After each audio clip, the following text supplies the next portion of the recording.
In conclusion, we're going to have Rabbi Barry Dolinger share a few words, President of the Board of Rabbis of Greater Rhode Island.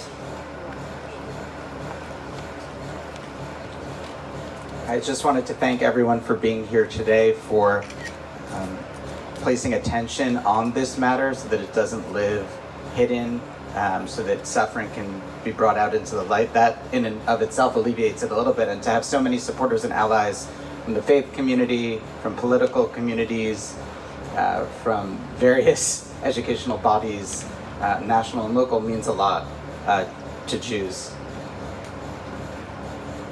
One of the earliest document.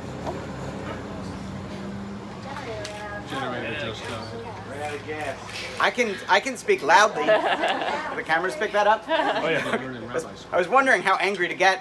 One of the earliest documented cases of anti-Semitism is Pharaoh, the Pharaoh of Egypt. And in that story, which people are familiar with, I think, the Israelites who are enslaved, they're told that they're conspiracy theorists, that the Egyptians are conspiracy theorists, that the Israelites are going to rebel, so they need to be enslaved to be kept down.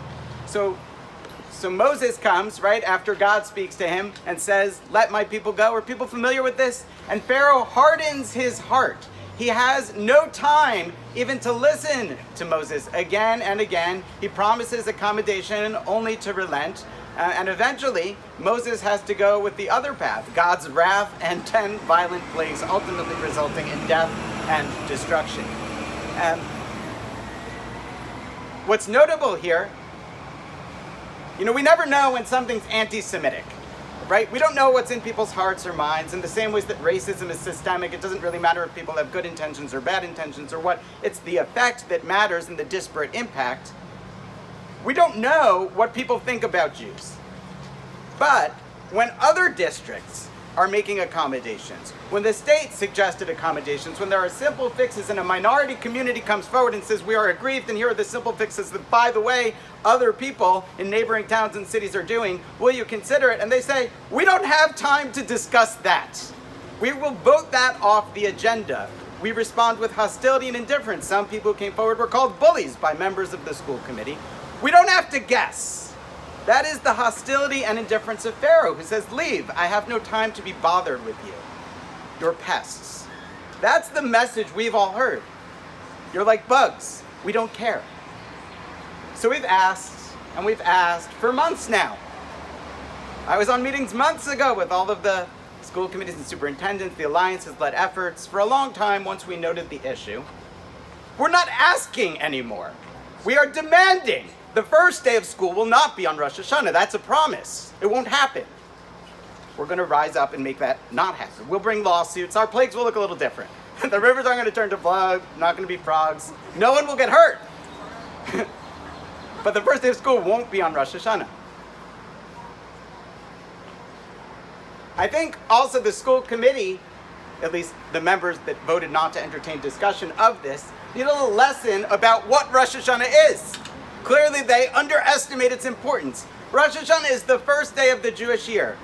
We pray and we have apples and honey and all of these things because we recognize that the first day of the year is not just the first day, it is the head of the year. And the head of the year means that it sets the tone for the entire year. That's actually what the whole holiday is about. That's why it's so important. You might have thought that people would understand that the first 2 days of school, post-COVID, as people have mentioned, is the same thing. So I want to say that this year, I hope the school committee will learn to observe Rosh Hashanah a little bit, i.e. to treat school like it matters, to treat it like it's important, and to treat the first day like it sets a tone for a successful year. I went to public school, and one of the great benefits of public school education is that you get to meet other people, including people of non-majority populations. I lived in a majority Italian town. There were some Jews, fewer Muslims, but it was good that we had that kind of diversity. By setting up Jewish students and staff to be ostracized, alienated, not seen and not included right at the beginning, the school committee clearly fails in its mandate to understand what public school education is all about. One wonders with a lack of civility and lack of understanding of pluralism displayed, are these people fit to continue to serve? I hope they're voted out, whether they change their minds or not.